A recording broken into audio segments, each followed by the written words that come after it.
वज़ीर आज़म ने मुल्की दिफा को नाकाबिले तस्सीर बनाने के दिन 28 मई यौम तकबीर को सरकारी छुट्टी की करार दे दिया। नोटिफिकेशन जारी। शहबाज शरीफ कहते हैं कि यौम तकबीर पाकिस्तानी कौम के मुल्क के दिफा को नाकाबिले तस्सीर बनाने के लिए इत्तेहाद की याद दिलाता है। नवाज शरीफ और पाक फौज के मुल्क के दिफा को नाकाबिले तस्खीर बनाने के इक़दाम को खिराज तहसीन पेश करने का दिन है। 28 मई की तरह हम शाना बशाना शबाना रोज़ मेहनत करके मुल्क के इक़्तिसादी सलामती को यकीनी बनाएंगे। जब फाइनल लिस्ट होती है कल 3 बजे, इन केस के एक से ज़्यादा उम्मीदवार होते हैं, तो फिर जो मरकज़ी कौंसिल का इजलास है वो इसी मकसद के लिए जो है वो बुलाया गया है। तो ये कल ही जो है वो बाई शो ऑफ हैंड या बाई वोट जो है मरकज़ी कौंसिल जो है वो इसका इंतखाब कर लेगी।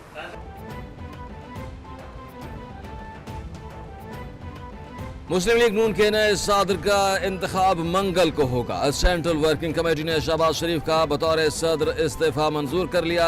मुशीर वज़ीर आज़म राना सनाउल्लाह ने तस्दीक कर दी। कहते हैं पार्टी सदर के इंतखाब के लिए 11 कागजात नामजदगी जारी किए गए।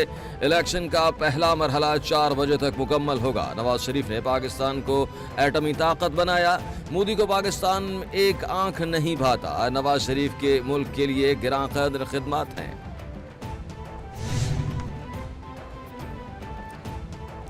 शदीद गर्मी की लहर के बायस बिजली की डिमांड बढ़ गई। मुल्क भर में बिजली का शॉर्टफॉल 6000 मेगावाट से तजावज कर गया।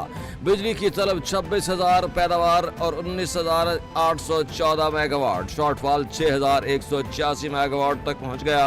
देही इलाकों में 8 और शहरी इलाकों में 6 घंटे की लोड शेडिंग जारी।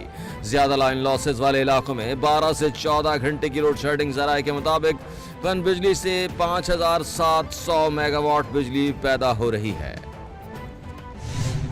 और हमने एक ऐसा रास्ता निकाला है जिसमें हमारी आवाम को रिलीफ भी मिलेगा और साथ साथ जो लॉसेज हैं उनमें भी कमी आएगी, जो एरियाज हैं उनमें भी कमी आएगी। और हमारे जो ऐसे एरियाज हैं कि जहाँ पे हम समझते हैं तो वहाँ पे इंशाल्लाह हम जाएंगे टुवर्ड सोलर, वहाँ पे लोगों को सोलराइजेशन की तरफ लेके जाएंगे। पाकिस्तान के अंदर जो नुकसान मुआशी हो रहा है उसके अंदर ये बहुत बड़ा नुकसान था जिसकी तरफ हम लोगों ने आपस में मिल बैठ के, और मैं इंटीरियर मिनिस्टर साहब का बहुत शुक्रगुजार हूँ कि उन्होंने बहुत इसके अंदर एक अहम किरदार अदा किया।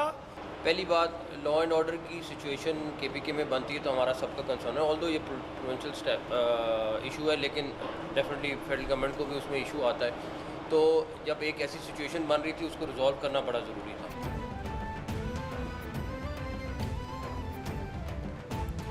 वज़ीर आला खैबर पख्तूनख्वा अली अमीन गंडापुर कहते हैं कि लोड शेडिंग अवाम का बहुत बड़ा मसला है। ऐसा रास्ता निकाला है जिससे अवाम को रिलीफ मिलेगा।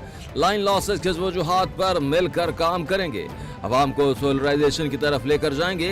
वफाकी वज़ीर तवानाई अब्बास लकारी बोले कि मुल्क में बिजली चोरी का मामला इंतहाई संगीन है। वफाकी वज़ीर दाखिला मोहसिन नकवी ने कहा कि सबसे बड़ा मकसद अवाम को रिलीफ पहुँचाना है। केपी हुकूमत के साथ काफ़ी मस्बत बातचीत हुई। हर हाल में इस मंशियात का और मंशियात फरोशों का खात्मा करना है। हमें कोई क्रेडिट नहीं चाहिए, एक्साइज एंड नारकोटिक्स डिपार्टमेंट को या सिंध हुकूमत को कोई क्रेडिट नहीं चाहिए। यहाँ पे मौजूद हर एमपी इस मुहिम में शामिल हो।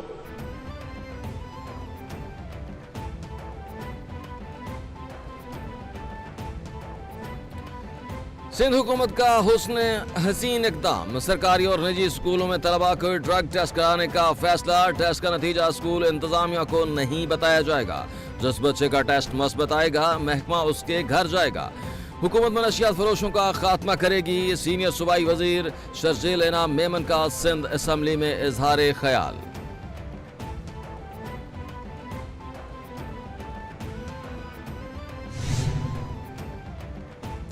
इस्लामाबाद की ट्रेल 5 की हुदूद से 15 साल बच्चे की लाश मिलने का मामला। तलहा की लाश को पिम्स अस्पताल इस्लामाबाद मुंतकिल कर दिया।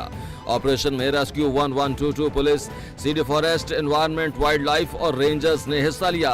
तलहा की तलाश का ऑपरेशन 14 घंटे जारी रहा। नौजवान लड़का अपने 5 साथियों हमरा ट्रेल 5 गया और वापस घर नहीं पहुंचा। पुलिस की तरफ से तहकीकात जारी।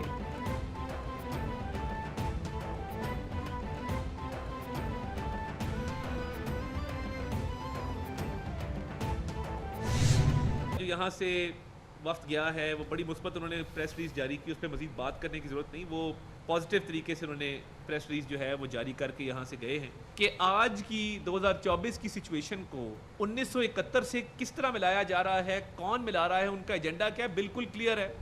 तो उन्होंने कहा कि मैं ना रहा तो ये पाकिस्तान खुदा ना खास्ता ये टूट जाएगा।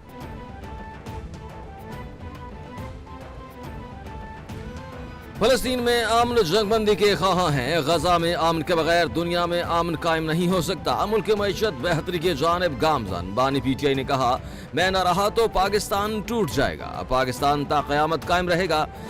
SIFC सरमायाकारी को फरोग देने पर फैसले हुए। SIFC के तहत आलमी सरमायाकारों के लिए 7 डेस्क कायम किए गए।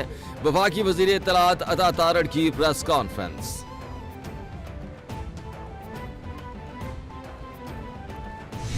शेर अफजल मरवत आजकल कहां हैं? हाल ही में पार्टी क़यादत से इख्तलाफात के बाद शेर अफजल मरवत को कोर कमेटी और सियासी कमेटी से निकाल दिया गया था। उसके बाद से शेर अफजल मरवत मंजर से गायब हैं और शेर अफजल मरवत के चाहने वाले जानना चाहते हैं कि शेर अफजल मरवत आजकल कहां हैं और क्या कर रहे हैं। तो जनाब, शेर अफजल मरवत ने खुद ही बता दिया है कि वो इस वक्त कहां हैं और क्या कर रहे हैं। समाजी राब्ते की वेबसाइट एक्स पर अपने बयान में पाकिस्तान तहरीक इंसाफ के सीनियर रहनुमा शेर अफजल मरवत ने कहा कि आजकल मैं मुत्तहिदा अरब अमारात में छुट्टियों से लुत्फानंदोज हो रहा हूँ। दोस्तों के साथ गपशप और घंटों इकट्ठे रहना वाकई सुकून का बायस है। सियासी हलचल और मीडिया के तानों से बहुत दूर अमाराती रेगिस्तान मेरी रूह को तक़वियत बख्श रहे हैं। शेर अफजल मरवत ने अपने चाहने वालों से दरख्वास्त की कि मुत्तहिदा अरब अमारात में सियासी इज्तिमात के लिए मुझसे राब्ता ना करें, क्योंकि ये मेरा निजी दौरा है। मैं इस निजी दौरे के दौरान फैमिली को वक्त देना चाहता हूँ। तैराकी, जिम, मॉल्स, अरबी खाने और कॉफ़ी मेरे शराकतदार हैं। शेर अफजल मरवत ने मजीद कहा कि मुत्तहिदा अरब अमारात में मजीद कुछ दिन रुकने का इरादा है। मैं अपने बेहतरीन मूड में हूँ और सेहतमंद हूँ। अपने आप को मजबूत करना चाहता हूँ, इसीलिए मुझे अपनी दुआओं में याद रखें। इसराइल की हट धर्मी रफा के पनागुज़ीन कैंप पर बारूद की बारिश। फलस्तीनी हुक्काम के मुताबिक इसराइली फजाइया ने 900 किलो से जायद बम बरसाए। 24 घंटे में इसराइली बमबारी से 160 फलस्तीनी शहीद हुए, दर्जनों जख्मी। इसराइली फौज के मुताबिक रफा के पनागुज़ीन कैंप पर हमले में हमास के 2 सीनियर अहदेदारों को निशाना बनाया गया। मगरबी किनारे में हमास के चीफ ऑफ स्टाफ को शहीद किया गया। और मुल्क के बेशतर मैदानी इलाके शदीद गर्मी की लहर के जेर असर रहने की पेशगोई। महकमा मौसमियात के मुताबिक मंगल को दोपहर के बाद आंधी या झक्कड़ चलने की तवक्को। गुज़श्ता 24 घंटे के दौरान बेशतर इलाके शदीद गर्मी की लपेट में रहे। मोहनजोदड़ो 53 डिग्री सेंटीग्रेड दर्जा हरारत के साथ गर्म तरीन शहर रिकॉर्ड किया गया। जैकबाबाद दर्जा हरारत 52 और दादू में 51 डिग्री सेंटीग्रेड को छू गया।